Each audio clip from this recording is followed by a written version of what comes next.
সম্মানিত দর্শক শ্রোতা, পরম সৃষ্টিকর্তা যিনি অসীম দয়ালু, শুরু করছি তার নামে। আজকের বিষয়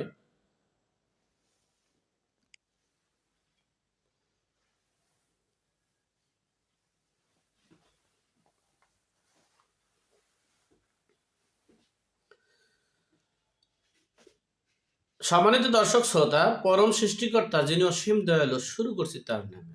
আজকের বিষয় মাহফুজ আলমের ঘোষণাপত্রের রহস্য কি। 15ই জানুয়ারি এই ঘোষণাপত্র প্রকাশ করার কথা ছিল। জুন জুলাইয়ের গণ অভ্যুত্থান, যে আন্দোলন সংগ্রাম হয়েছে, সে সংগ্রামের মাধ্যমে যে আমাদের যে বিজয়, সে বিজয়কে ধরে রাখার জন্য উচিত ছিল একটা জাতীয় সরকার গঠনের, অথবা কেয়ারটেকার সরকার গঠন। কিন্তু দুঃখের বিষয়, এই আসিফ নজরুল সাহেব তিনি এই সরকারটাকে অন্তর্বর্তীকালীন সরকার করে জামাত এবং সমন্বয়কারী ও আসিফ নজরুলের সহযোগিতায় ডক্টর মোহাম্মদ ইউনূসকে প্রদান করা হয়েছে। আর সেই প্রধানের মাধ্যমে তিনি এসেই বলেছেন যে ছাত্ররা আমাকে জোর করে এনে বসাইছে, আমি এখানে বসছি, ছাত্ররা আমার কথা শুনবে, দেশের কল্যাণে, জনগণের কল্যাণে কাজ করব। এই ছাত্ররা তাকে বসাইছে, আর এই কথাটার কে সমর্থন করাই ছিল মনে হয় এই বিএনপির কাল। যাই হোক, সে বিষয়ে বিএনপির বিষয়ে পরে একটা ভিডিও করব, সে বিষয়ে আপনারা আলাদা একটা কন্টেন্ট করব, আপনারা দেখবেন। যাই হোক, এই অন্তর্বর্তীকালীন সরকারটা আমি বারবার বলেছিলাম যে এটা সংবিধানের কোথাও নেই, এটার কোনো ভিত্তি নেই, এটা কোনো বৈধতা না।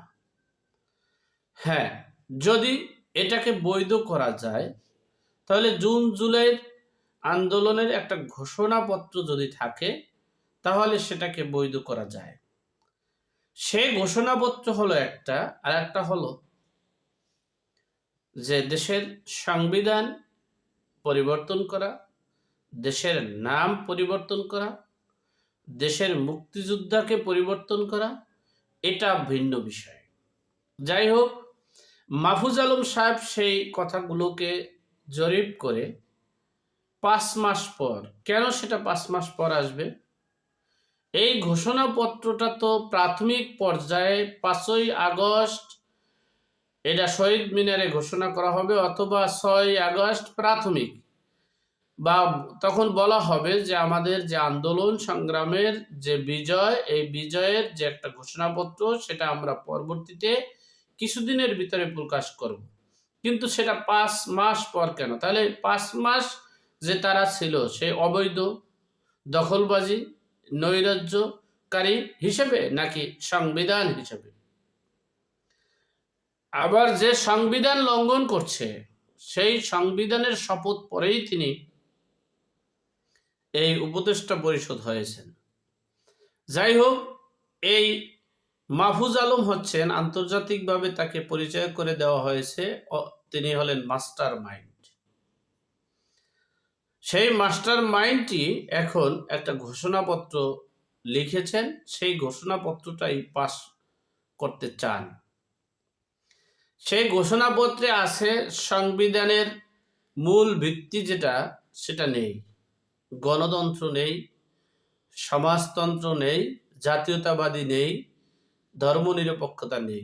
এই যে 3টে বিষয় তারা একবারে এটাকে বাদ করে দিয়েছে। অর্থাৎ সরাসরি সংবিধানটাকে বাদ না করে, মানে ওইটাকে না বুঝাইয়া ঘোষণাপত্র বোঝানো হয়েছে। অর্থাৎ সংবিধানটাই পরিবর্তন করতে চেয়েছে। এরপরে হলো মুক্তিযোদ্ধা। এই 5ই আগস্ট, অর্থাৎ 2024 সালের 5ই আগস্ট হচ্ছে দেশের দ্বিতীয় স্বাধীনতা।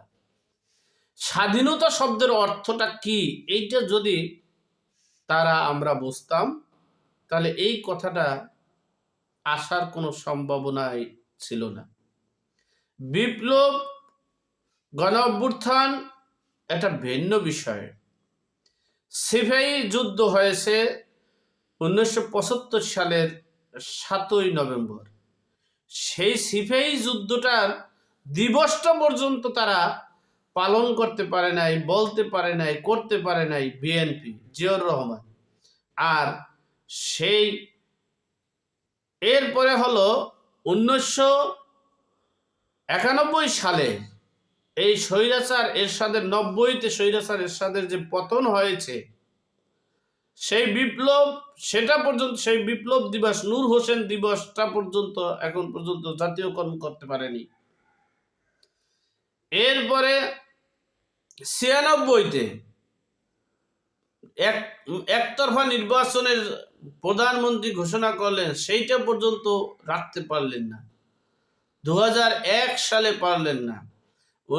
2007 সালে কেয়ারটেকার সরকার 111-এর সরকারকে হটাইয়া একটা নির্বাচন হয়েছে, সেটি পারেন নাই, সেটি দ্বারা সম্ভব হয়নি। সেখানে এরকমই তো আমাদের বিপ্লব হয়েছে, গণ আন্দোলন হয়েছে। সেটাকে, সেই গণ আন্দোলনটাকে একটা দিবস করা যেতে পারে, স্মরণ সভা করা যেতে পারে, মানে স্মরণ দিবস, অর্থাৎ 5ই আগস্ট আমাদের বিপ্লবী দিবস হতে পারে, বা বিজয়ী দিবস, মানে আমাদের কি বলে এটা, আন্দোলন সংগ্রামের দিবস করতে পারেন আপনারা, যে ভাবে এটাকে মানে এই দিনটাকে আপনারা এই করতে পারেন।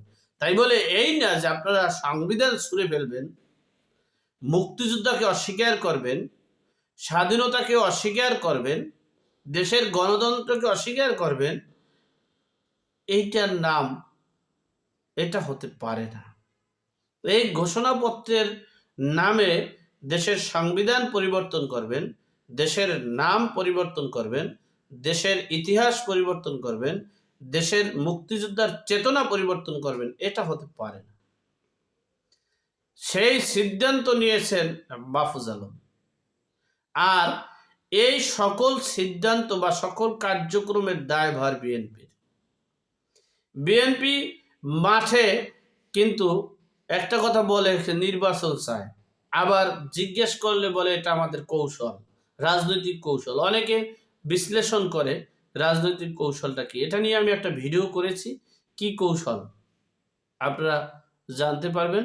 রাজনৈতিক কৌশল হচ্ছে যে তারা চাচ্ছে এগুলো করো, করার পরও আমরা ক্ষমতায় যাব, সেটা জনগণকে বুঝাতে দেবে না। জনগণ তখন ফিটের খায়, জনগণ এখন আর কিছু জানে না, বুঝে না। হ্যাঁ, আগে জল দিয়ে বল মারা গেছে, সেই দিন মনে করছে এখনো আছে। যাই হোক, বিএনপিকে বলবো এখনো সঠিক সিদ্ধান্ত নেন। আল্লাহ আমাদের সকলকে সঠিক জ্ঞান দান করার তৌফিক দান করুক, আমিন। আসসালামু আলাইকুম।